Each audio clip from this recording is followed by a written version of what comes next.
Subject: Captain Young. Species: human. Species description: mammalian humanoid, no tail. 6'2", 1.87 meter average height. 185 pounds, 84 kilogram average weight. 170-year life expectancy. Ship: USS Liberty. Location: unknown. "It's down, sir," Commander Ying said. Yet another cruiser destroyed. Didn't even put up a fight. Not that it could. We had warped into its blind spot and unloaded both Macs directly into its keel. "Good work. Find another target," I replied. I couldn't help but feel a sense of melancholy. It felt like not that long ago we had been excited about our first chance to kill a battleship. Now, we'd been fighting the Omni-Union for a while now, and our kill count has risen to heights I hadn't even dared to dream of. But the only ships the OU have that actually stand a chance against us are these damn mobile prime platforms. The enemy cruisers and battleships have weaponry that could kill us, but they're so damn slow that if we were to actually get hit, it would be due to our own negligence. The ships with tonnage closer to our own lack firepower that can get through our armor and shields, without the need for extensive focused fire. The real threat in this battlesphere are the MPPs. They have Macs that can rip us bow to stern with a single round, and they have plenty of them. Unfortunately, our weapons don't stand a chance against the planet-covered fucks. We could open up with every piece of ordnance at our disposal, and not even come close to reaching anything vital. As a result, the MPPs are prey only to the dreadnoughts. "You think we'll ever get the chance to serve in a dreadnought, sir?" Ying asked, either reading my mind or sharing my train of thought. "Blasphemy," I laughed. "Kill counts stay with the ship, they don't follow the crew, so obviously the USS Liberty is the only ship I'll ever captain." "Fair enough, sir. Oh, a 2-for-1. Nice shot, Ensign." Everyone on the bridge took one hand off their terminal and lightly tapped it against their cheek. Double kills are a rare enough feat that they deserve acknowledgement, but one should keep at least one hand on one station during a fight. The result was a sound reminiscent of a golf clap.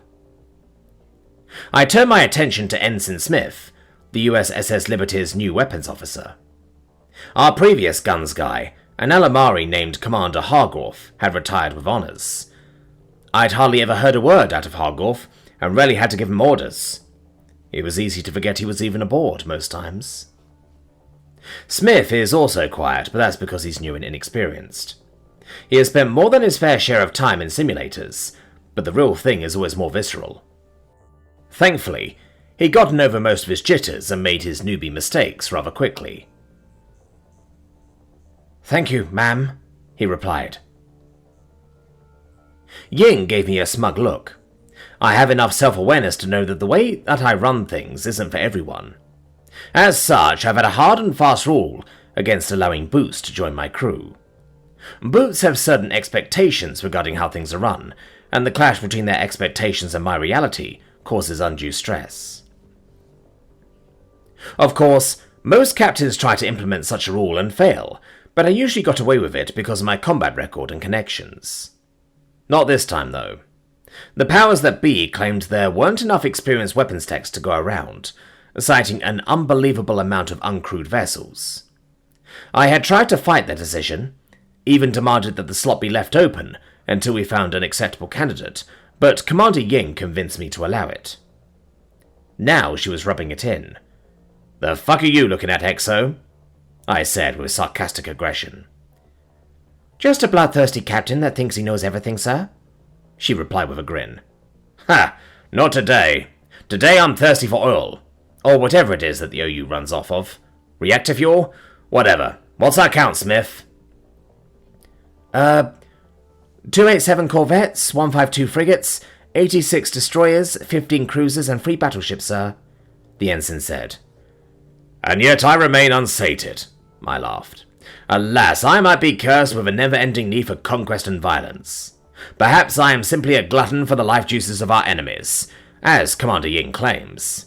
Maybe I'm doomed to live with an eternal desire for the death of any who would dare call themselves my enemy, clawing and clamouring for ever-growing heights of madness and mayhem." A few chuckles came from the bridge crew in response to my sudden, overly dramatic monologue.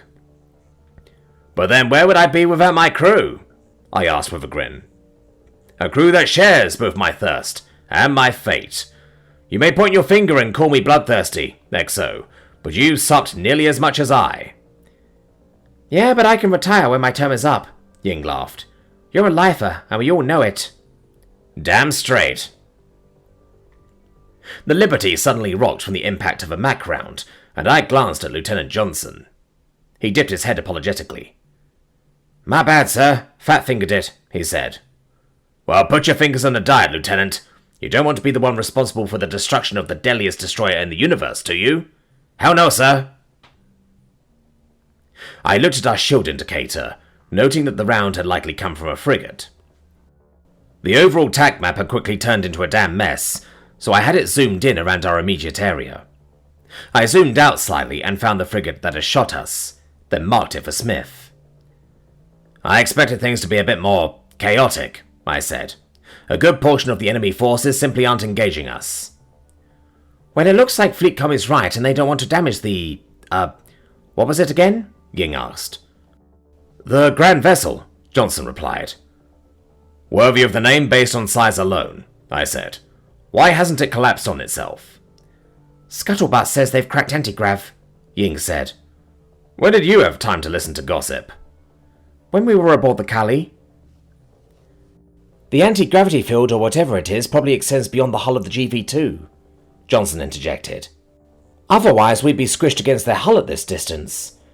Though I've noticed that there's still some gravity." "Let me see if I can tell how much," Ying said, turning her attention back to her terminal. "Johnson's right. We've got a bit of gravity. Looks like we're dealing with... Sir, we've received a request from Abram. Nope, never mind. They've cancelled the request." "Who was it?" I asked. "The USS Gaping Maw. They're up against 3 MPPs. "Really? And they don't want help?" "All we've got available is destroyers and frigates. They probably figured that they're doomed, and it's best not to take us down with them." Damn. I returned my attention to the tac map, this time focusing on the Gaping Maw. They had already popped one of the planet-sized ships. I pulled up the ship info to see who was commanding it, then chuckled. "Rear Admiral Kennedy," I said. "The Nugnu from Mars?" Johnson asked. "Could be a different... Oh, who am I kidding? There's only one Admiral Kennedy," Ying chuckled. "Yep, sure is. I went to command school with him, you know," I said with a nod. "Smart guy, very tactical. It would be a shame to lose him to such an inferior foe." As I said that, another MPP disappeared from the map. I watched as the asteroids began to drift toward the Grand Vessel. That's going to leave one hell of a mess. Hopefully it's far away enough from the invasion force that they won't be impacted. "That's 2 down," Ying said. "Think he'll get the 3rd? "The only choice he has is to succeed or die trying," I replied, as I pulled up some schematics. "Let's hope he has a competent crew." I studied the schematics we made from the MPPs we'd disarmed in the Milky Way. All of the important bits of the planet-sized ship were buried under tons of metal, stone, and dirt. Not as much as an actual planet, but enough to make it completely immune to any weapons aboard a simple destroyer. We would have to punch through all of that just to get a kill shot. No convenient weaknesses that we could use to become a Deus Ex Machina for the Gaping Maw. Freddy Feathers was going to have to do or die. Nothing we can do to help. "Maybe if we take out some of the guns," Smith suggested. "Negative," I replied. "There's too many guns on the damn thing for us to make a difference in time. If the Gaping Maw fails to get the kill, we'd end up in a one-on-one with an enemy we can't beat." "Even with the other class WMDs?" "Yep. The only reason the powers that be cleared their usage is because they'll probably be useless. You really think they want us burning money like that?" "No, sir." "Ships are point defense lasers, the MPPs are too damn thick, and the GV is full of civilians," I sighed. "The WMDs are useless. It's a damn shame. I've always wanted to use..." The USS Gaping Maw fired its 3rd shot, and my breath caught in my throat.